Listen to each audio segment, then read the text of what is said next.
നമസ്കാരം, ഞാൻ ഡോക്ടർ ഷഹന. ഇന്ന് ഞാൻ പറയാൻ പോകുന്നത് ഹൈപ്പോതൈറോയിഡിസത്തെക്കുറിച്ചാണ്. തൈറോയിഡ് ഗ്ലാൻഡ് ആവശ്യമായിട്ടുള്ള ഹോർമോൺ പ്രൊഡ്യൂസ് ചെയ്യാത്തൊരു കണ്ടീഷനാണ് ഹൈപ്പോതൈറോയിഡിസം.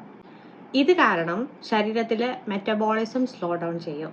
കോമൺ ആയിട്ടുള്ള ഒരു മാനേജബിൾ ആയിട്ടുള്ള ഒരു കണ്ടീഷനാണ് ഹൈപ്പോതൈറോയിഡിസം. സാധാരണയായിട്ട് ഒരു ലൈഫ് ലോങ് മെഡിക്കേഷൻ ആവശ്യമായിട്ടുള്ള ഒരു കണ്ടീഷനാണ് ഹൈപ്പോതൈറോയിഡിസം. ഹൈപ്പോതൈറോയിഡിസം ഉണ്ടാവാനുള്ള കാരണങ്ങൾ ഹഷിമോട്ടോസ് ഡിസീസ്. ഇതിൽ ഒരാളുടെ ഇമ്മ്യൂൺ സിസ്റ്റം തൈറോയിഡ് ഗ്ലാൻഡിനെ അറ്റാക്ക് ചെയ്യുന്ന ഒരു കണ്ടീഷനാണ് ഹഷിമോട്ടോസ് തൈറോയിഡൈറ്റിസ്. അയോഡിൻ്റെ ഡെഫിഷ്യൻസി കാരണം തൈറോയിഡിന്റെ റേഡിയോളജിക്കൽ അല്ലെങ്കിൽ സർജിക്കൽ റിമൂവൽ കൊണ്ടുണ്ടാവാം. പിറ്റ്യൂട്ടറി ഗ്ലാൻഡിന്റെ ഡിസ്ഫങ്ഷൻ കാരണം തൈറോയിഡിലേക്ക് കറക്റ്റായിട്ടുള്ള സിഗ്നൽസ് ചെല്ലുകയില്ല. അത് കാരണം ഹോർമോൺസ് പ്രൊഡ്യൂസ് ചെയ്യില്ല. സാധാരണ ആദ്യമൊന്നും സിംറ്റംസ് ഒന്നും കാണിക്കില്ല. കുറച്ചിങ്ങനെ ഏജ്ഡായി വരുംതോറും സിംറ്റംസ് കൂടുതൽ കാണിച്ചുകൊണ്ടിരിക്കും.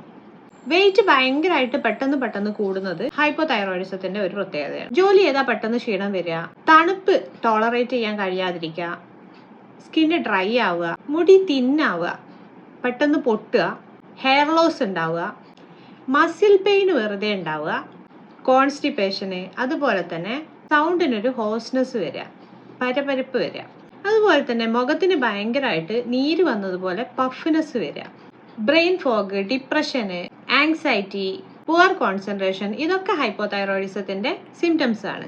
ഹാർട്ട് റേറ്റ് സ്ലോ ആവുന്നതും മെൻസ്ട്രൽ ഇറഗുലാരിറ്റീസ് കാണിക്കുന്നതും ഹൈപ്പോതൈറോയിഡിസത്തിന്റെ ഒരു മെയിൻ ഫീച്ചറാണ്. കൂടുതലായിട്ടും സ്ത്രീകളിലാണ് കാണുന്നത്. 60 വയസ്സിൽ കൂടുതലായിട്ടുള്ള സ്ത്രീകൾക്ക് കൂടുതലും കാണുന്നുണ്ട്. ടൈപ്പ് 1 ഡയബറ്റിക്, സിലിയാക് ഡിസീസ്, അതുപോലെ തന്നെ ഓട്ടോ ഇമ്മ്യൂൺ ഡിസീസസ് ഒക്കെ ഉള്ളവർക്കും റിസ്ക് ഫാക്ടർ കൂടുതലാണ്. ബ്ലഡ് ടെസ്റ്റിലൂടെ നമുക്ക് കണ്ടുപിടിക്കാൻ പറ്റും. സാധാരണയായിട്ട് ലോങ് ലൈഫ് ആയിട്ടുള്ള മെഡിക്കേഷൻസ് ആവശ്യമാണ്.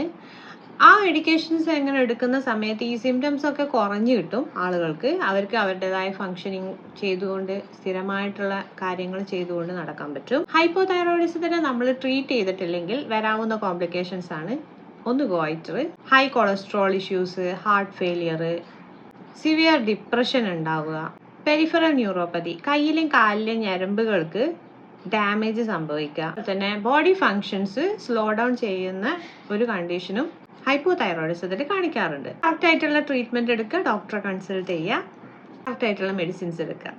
Thank you.